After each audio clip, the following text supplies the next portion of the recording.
கர்நாடகாவில் ரொம்ப முக்கியமான விஷயம்னா மரம். என்ன மரம் பயன்படுத்தணுன்றது ரொம்ப முக்கியம்.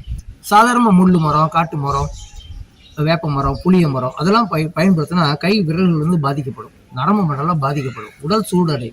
அதில் மருத மரம், இலுப்பை மரம், வாகை மரம், நாட்டு கருவேலம், மருத மரம், இப்படி பல்வேறு மருத்துவ குணங்கள் அடங்கிய மரங்கள்ல இருந்து தான் கர்நாடகா செய்வாங்க.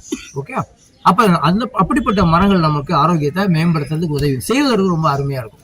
ஆனா இதுவும் ஒரு கருவி. இறைவன் வந்து யாரு கூட சண்டை போடுறதுக்காக இல்லை, நம்ம வந்து சண்டை போடுறோம் யாரு கூட, நம்ம நோய்களோட. நம்ம ஆரோக்கியத்தை மேம்படுத்துறதுக்கு நம்ம நோய்களோட சண்டை போடுறது தான் இந்த கர்நாடகா பயிற்சி. இது ஒரு நாட்டில் இருந்தோ சைனாவா ஜப்பானா யாரு இதுக்கெல்லாம் காரணம் அதெல்லாம் நமக்கு தேவையில்லை. நமக்கு தேவை இறைவனே நமக்கு இந்த கருவியை கொடுத்துருக்காரு.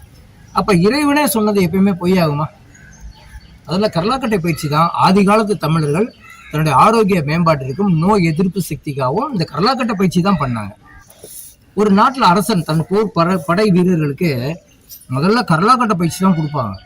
கர்நாடகா பயிற்சி கொடுத்ததுக்கு அப்புறம் தான் அவங்களுக்கு சிலம்பம் சொல்லி தருவாங்க. சிலம்பம் கற்றுக்கிட்டதுக்கு அப்புறம் தான் வால் பயிற்சியே சொல்லி தருவாங்க.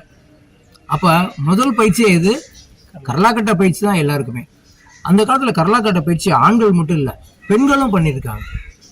பெண்களும் வலிமையாக இருந்திருக்காங்க, பெண்களும் குதிரை ஏறுவாங்க, பெண்களும் சண்டை போட்டிருக்காங்க, வால் பயிற்சி பண்ணுறாங்க. அப்போ அத்தனை பேருமே முதல்ல விநாயகருடைய பிள்ளையார் சொல்லி மாதிரி தொட்ட முதல் கருவி என்னது? உடற்பயிற்சி கருவி கர்நாடகா தான். இந்த கர்நாடகா தான் நம்முடைய ஆதிகாலத்திலிருந்து பண்ணக்கூடிய ஒரு பயிற்சி முறை. இதில் பல்வேறு பயிற்சிகள் இருக்குது. நம்ம எடை வந்து நமக்கு தகுந்த மாதிரி செலக்ட் பண்ணிக்கலாம்.